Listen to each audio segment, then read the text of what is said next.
Makes me think that that which can govern successfully is that which can just somehow stay out of the spotlight.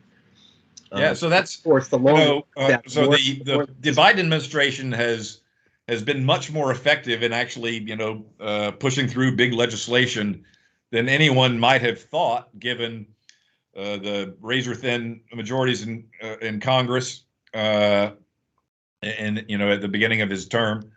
And a lot of it is because he is, a longtime creature of Congress, and he knows that Congress works best out of the spotlight. And so he allowed he has paid for it with public opinion ratings because he doesn't look like he's doing anything, and so he gets graded down, and he's been unpopular through his whole term.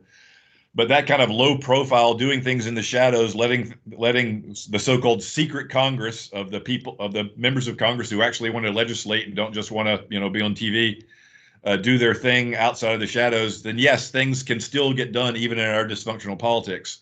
But yeah, the more the spotlight is on things, the more it's about theater rather than about substance. Yeah, libertarians used to celebrate gridlock because they wanted nothing to get done.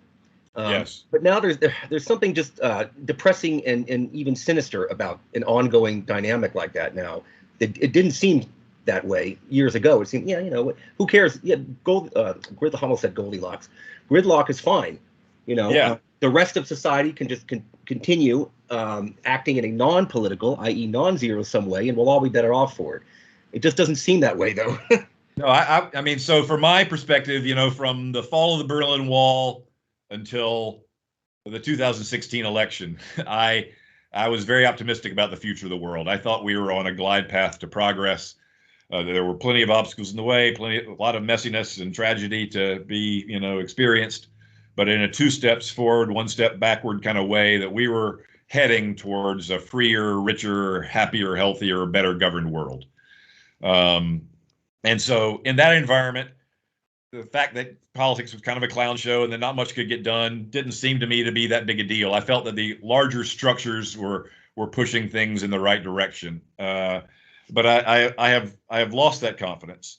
And so at the same time that I was happy with gridlock, I was also sort of took some pleasure at the slowly falling trust in government that we have seen in polls since they started asking those questions back in the late 50s.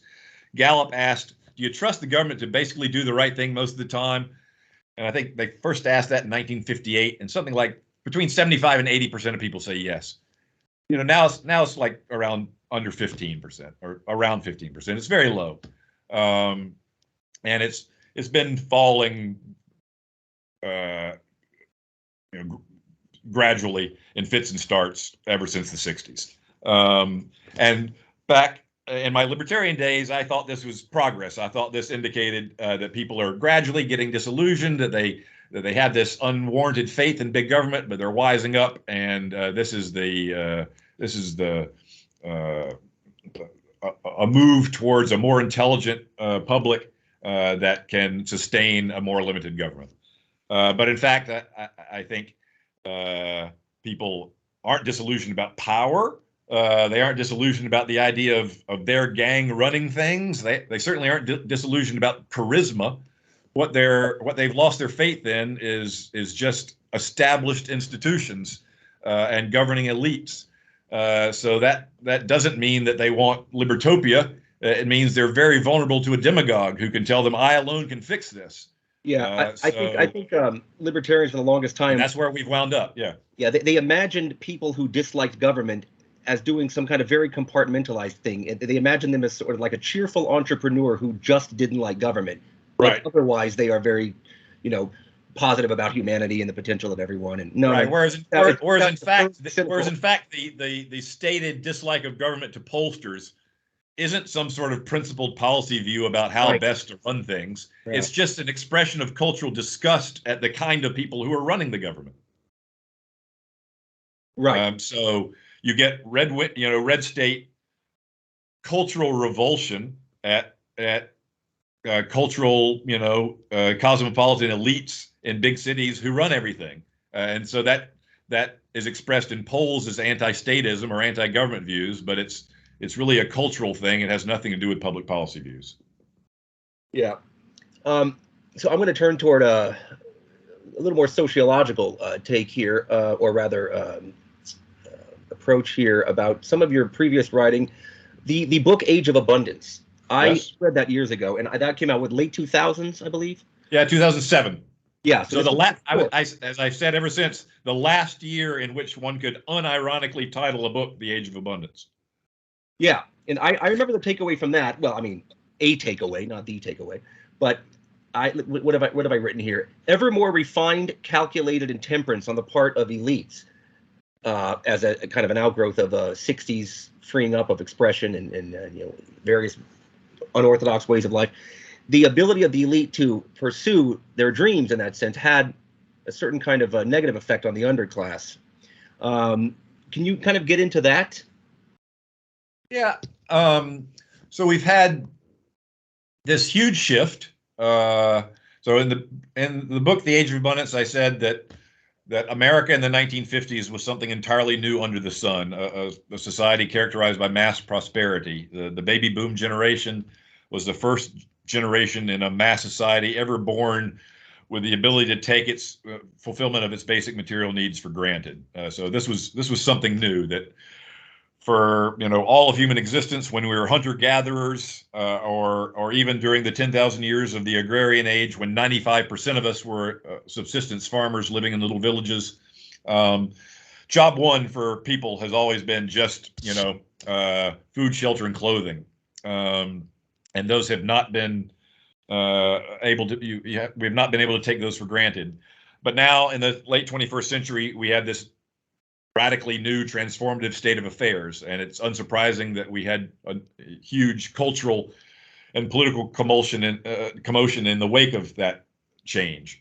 So, as I put it, and as others, Ronald Inglehart is a famous political scientist who has mapped value changes internationally over the course of a generation, and the way he puts it is as we move from kind of a scarcity-based society to an abundance-based society, we move from survival values of authority and hierarchy, and acquisition and accumulation and security, versus values of self-expression, of self-realization, of achieving your identity, of finding purpose and meaning, and being authentic.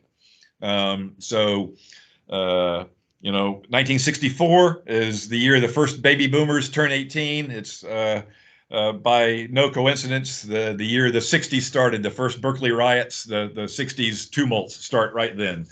And so we see in the 60s and 70s this cultural revolution of a huge shift in values, and we see it in a whole bunch of different dimensions. We see it in the civil rights movement, we see it in feminism, in environmentalism, in hedonism, sex, drug, and rock and roll. Just the overthrow of scarcity-based kind of morality as constraint, versus an idea that we can explore our true identities and express ourselves and be all that we can be. And so that general message pervaded society. It's worked out great for the elite, where they have the training, the human capital, the impulse control, the long time horizons, to live with this much greater cultural freedom and thrive. Plus, they have the intellectual skills that are currently favored in the information age marketplace. but everybody else has seen their the value of their economic contributions, the relative value of their economic contributions degraded. Back when capitalism required huge inputs of brute labor, then capitalism was dependent upon a blue collar class and had to ultimately ended up having to pay them very well to make sure that their labor was available, around the clock and not interrupted by strikes. That the independence of technological progress from brawn has put the working class in a much weaker bargaining position than it was before. And so in this new era, economically, they don't have the resources to compete with the elites that they did once in the past, and they don't have the cultural resources of the educational training and the culture of kind of long time horizons to successfully battle the temptations that cultural freedom puts in our way. So we've seen. We're actually experiencing falling life expectancy in our country now. Several years of it. Not COVID made it worse, but it happened before that. So that through a whole lot of drug abuse, overeating, diabetes, and then the opioid crisis, and then perversity of not taking vaccines when there was a pandemic. We've seen much higher death rates in below senior citizen age than we've seen in a long time. So yes, that's a long rambling way of saying that greater cultural freedom is a mixed bag. For those who were well disposed to take advantage of it, it's been liberating. For a lot of other people, it's been a bit of a trap. Yeah, what's interesting is this creation of new vices that I don't think people even 20 years ago saw as a vice, even in theory. I'm possibly reaching here, but phone addiction, so-called doom scrolling. Yes. Yes. Who could have imagined that? No, absolutely impossible to have imagined. Right. So there's a kind of, the term super stimuli has been thrown around a lot lately, and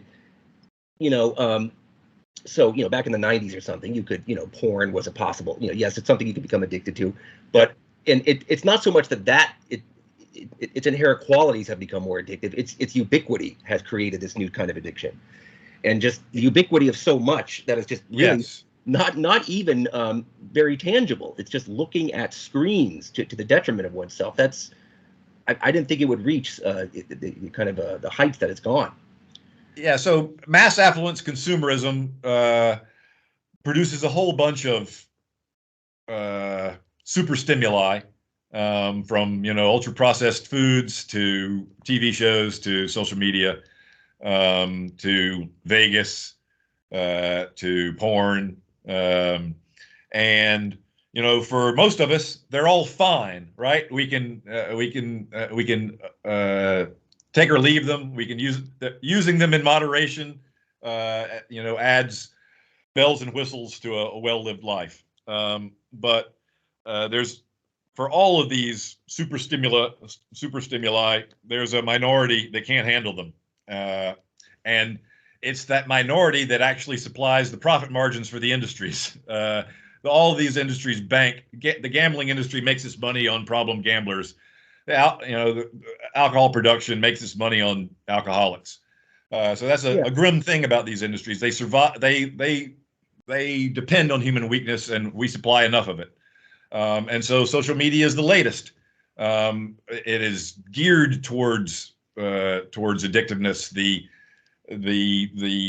ability to check in constantly, the constant little increments of positive feedback through likes or through retweets.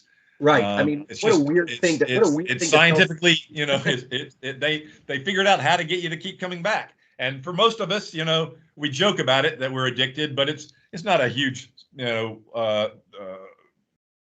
problem for quality of life. We can, but for some people, they're completely lost. And for a whole lot of teenagers living in this, house of mirrors, where they're constantly online, basically just on display in a global 24/7 popularity contest, being upvoted or downvoted constantly.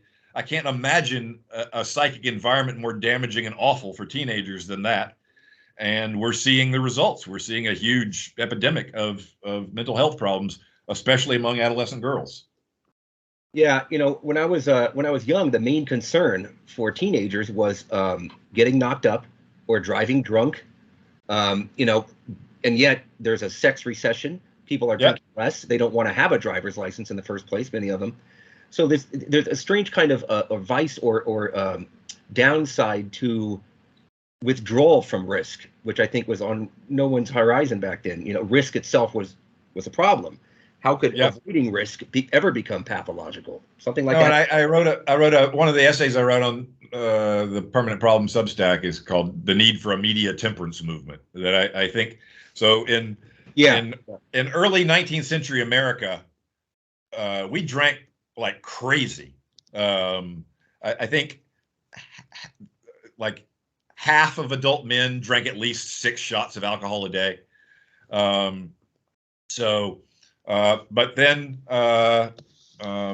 we had a cultural revolution. It was religious in inspiration. It's called the Second Great Awakening. This big flowing of evangelical Protestantism took different denominational forms in different parts of the country, but resulted in huge waves of religious enthusiasm and church building. It was broke from old Calvinist predestinationism to emphasize free will, and so it emphasized the possibility of moral uplift. And so we saw abolitionism grow out of this movement, and the temperance movement grow out of the Second Great Awakening. And in just 2 decades, from the 1830s to the 1850s, alcohol consumption in America plummeted to where it was below current rates, and it stayed kind of there ever since. So here was something where a super stimulus had come along, cheap corn-based liquor, and people didn't know how to cope with it, and yet we found the cultural resources to get on top of it and find the internal self-discipline to curb many of the worst excesses, and we got better off. So there's at least some grounds for hope that we're in very early days of the social media super stimuli. We don't know how to react to them yet, but we're going to get better habits, and we're going to learn from the burnout that we're experiencing now, and we'll do better down the road. But it's I hope so, but that's not guaranteed, and it's certainly a crazy ride right now. Yeah, one thing I appreciate about some of the new right Catholic thinkers, I don't have much appreciation for the Catholicism per se, but people like Patrick Deneen, they've talked about how their general purpose is trying to get life to sort of slow down, to be less replete with uncertainty and constant churn for the average person. And I've partly seen that. I've seen that grow as a concern in myself. That's probably just a fact of aging, however.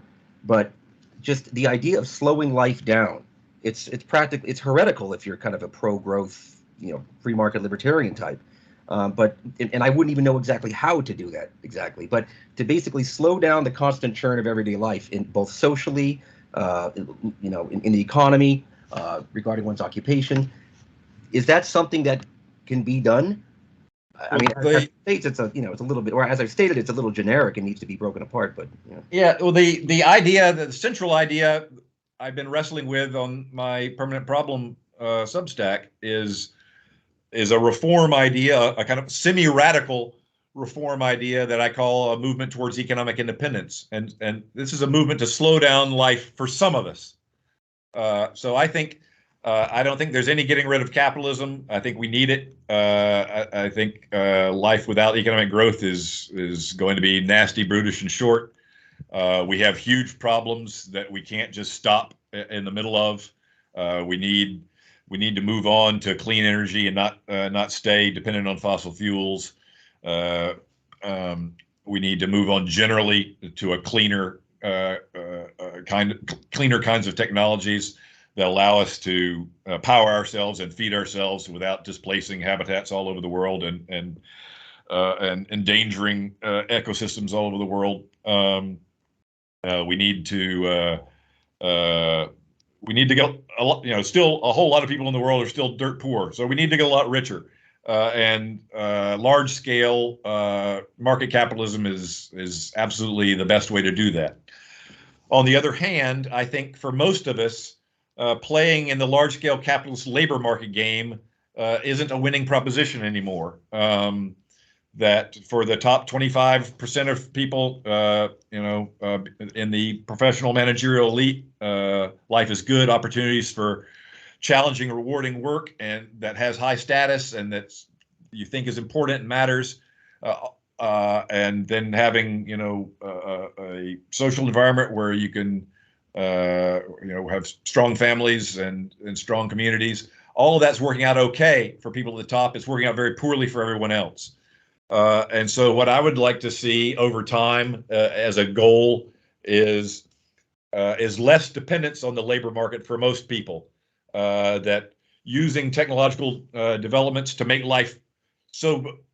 the cost of living so cheap that people don't have to work very hard, and also to create smaller scale local production abilities, not turning back the clock, but I'm talking like high tech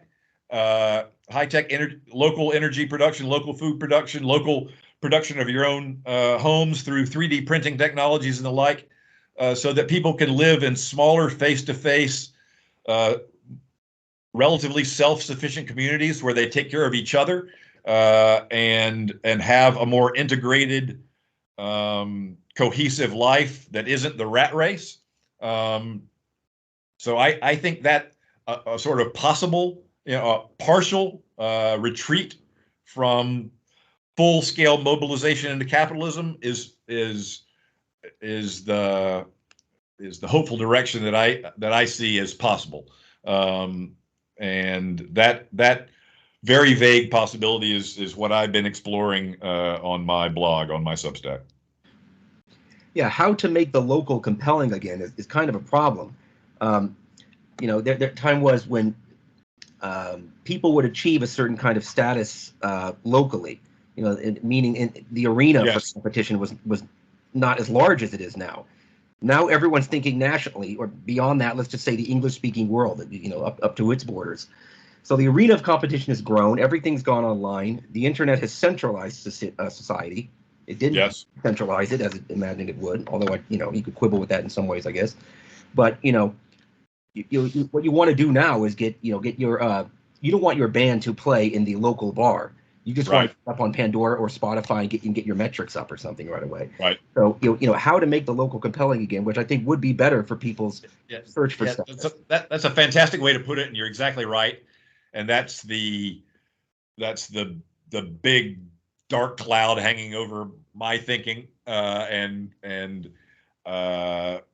really the doubts I had to overcome to even try to start putting these ideas on paper is that I see all the forces in the world right now pushing, exactly as you say, away from the local. And yet I nonetheless think that we would have a much healthier future with a revitalized local life. But I'm very uncertain about the path from here to there and whether such a path really exists, because there just may not be a demand for it. People may be so sucked into the globalized social media virtual world that they're just not interested in building real lives, in the here and now with face-to-face other real people. In which case, I fear that we are headed in dystopian directions. But again, I think you see not organized, not coherent, but you see lots of reactions of distaste to where we are now. We see lots of recognition that social media is addictive and it's not real. And it's not satisfying the same way that being around real people is. So we can hope that the sort of human moral compass towards real, true vitality rather than ersatz virtual, fakery is strong enough to pull us in the right direction over time. But it's an open question. Yeah, there are some people in Silicon Valley who just kind of unashamedly, and it's not even literally Silicon Valley, but they're kind of hard as there. So these people could be in Austin, let's say. They're positively embracing the artificial intelligence girlfriend, the replica Yes. AI stuff, and it just, I fear sometimes that their notion that humans are just wetware, that are infinitely malleable in such a way that every fiber of my being tells me that we have to live this tangible material existence. But they may very well be right that the brain can be hacked into thinking that what staying in your room all day, all the time, is good enough. It's like this machine that is constantly sabotaging your long-term self to give a compelling short-term itinerary. Yep. And that's, this is another essay I wrote called Choosing the Experience Machine. The libertarian philosopher Robert Nozick had a famous thought experiment about the experience machine. The neuroscientists have programmed it to give you just endless nirvana experiences of whatever you want, but it's just going to be the greatest life anyone could ever have. You plug in, you got to plug in for good. And so he was using this as a thought experiment to argue against hedonism, that if pleasurable experiences are all that matter, then you should plug into the experience machine, and it doesn't matter that none of it's real. But it turns out, now in philosophy classes, more and more students are saying, "Yeah, I want to plug in." Whereas the whole point of the thought experiment was to assume that no one would want to. No one would want to plug in full time. The thing is, we all get to plug in part time, and we just keep upping the time more and more and more. So I do fear that is an end state that's stable and bad. Is one where we basically spend most of our time in the matrix, in virtual opium dens, and let the real world just go to seed because we're satisfied with the online simulacrum. Yeah, you could imagine techno-capitalism. So still, yes, a kind of techno-capitalism, but you can imagine it having gone a different direction. The Chinese direction, although yes, they are up to their eyeballs in addictive video games and just social media as well. Social media maybe not so much, but as far what I understand about China is video games, absolutely. But the emphasis there through industrial policy has been to encourage hardware-oriented techno commercials. Well, just in the last few years, there's a big crackdown on social media and the gaming industry that the current leadership thinks that's soft and decadent and wants kind of old style, hard technological focus. Well, I think they might be right. So they may be right in terms of what's important and what's not. In terms of actually accomplishing what they're setting out to do, not so much right now. China looks to be heading into a fairly serious growth crisis. But yes, we're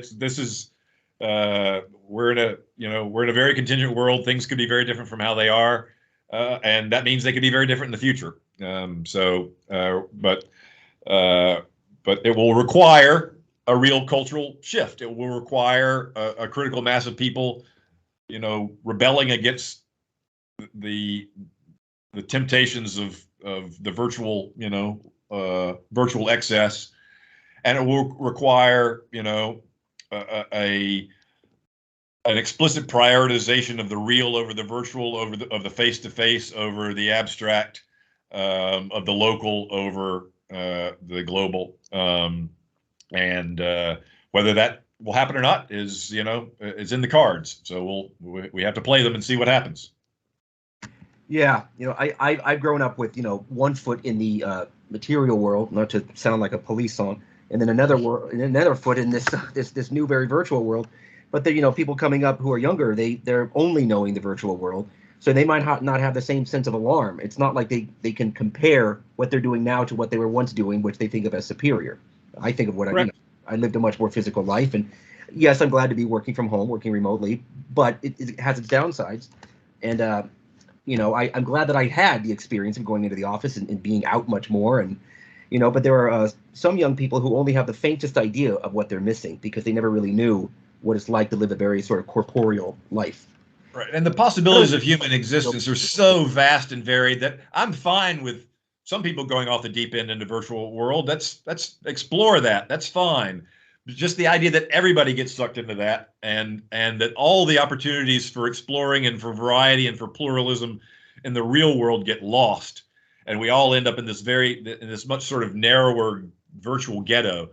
That to me that's a sad waste of human potential. But if some people go off into virtual land and then other people, hive off and go high-tech Amish, that's great. But I would hate to see, I would hate to see an abandonment of possibilities, which is what the kind of, the current adolescent retreat from driving and from jobs and from sex and from partying and just hanging out on your phone all day looks to me like a retreat. Yeah, and that is one hell of a novel development, because, like I said, earlier, the great fear was people would live too viscerally. Yes. They'd live like animals. Yes. They want to live like Ghost in the Machine, somewhat. Yeah, and the irony of this stuff with living virtually is that the people at the top of these companies, the C-suite folks, they do live, in fact, a pretty balanced life. I mean, their own children are not being inundated with this stuff nonstop. They have the conscientiousness to know where to draw the line. Yeah, So, and that's an important clue. People who have the resources to choose wisely are not choosing this, virtual addiction lifestyle. So that to me indicates that's where the brighter future lies. Yeah, in the 1950s, someone who owns a chain of furniture stores could sleep soundly, knowing that they're not contributing to this kind of slow erosion and dissipation of one's own life and search for meaning. But I mean, hey, these tech companies, it's more insidious what they're doing. It feels like, well, it's so immaterial. What can it be doing that's wrong, right? Part of the entire shift toward tech, in the 90s in San Francisco, this stuff was being heralded because it was, it reduced the carbon footprint. What you want to do is get people experiencing intangible, kind of ephemeral technological experiences rather than very tangible, because that was thought to be bad for the environment, and I suppose it is. But what we're left with now is this kind of weird, vapor-like virtual existence that's not good for mental. Yeah, well, I mean, nothing can be addictive unless at some level, at some dose, it's awesome. So that's how you get addicted. It's awesome. So I mean, Facebook early on, especially for older folks, there was this, you immediately got connected with all these people you hadn't seen since high school or college, and you could effortlessly keep up with family and share kid photos, and there's a real value added there. Yeah. Turns out that value added wasn't enough to keep growth going ceaselessly, and so they monkeyed with the algorithm to make it much less about sharing with your family and getting much more sponsored content, and it's all been designed to just keep you on the site, and it's a much less pleasant experience than it used to be. But always with any addictive substance or technology, the initial walk in the door is captivating. Yeah. It's interesting. Facebook over time did sort of shore up interest in it. It's become a nostalgia machine. So instead of kind of encouraging you to post new memories, they're constantly telling you about old ones. Yes. This is what happened 11 years ago. And old people dominate Facebook now. Yeah. Right. Okay. Well, it's been an hour now, Brink, and let you go. And yeah, thanks for talking with me. Absolutely. It was a fun chat. We roamed all over the place, but I enjoyed it. Cool. All right. Enjoy. All right. You have a good Sunday night. And again, thanks for reaching out. Yeah, no problem, Brink. Long time reader. Bye-bye.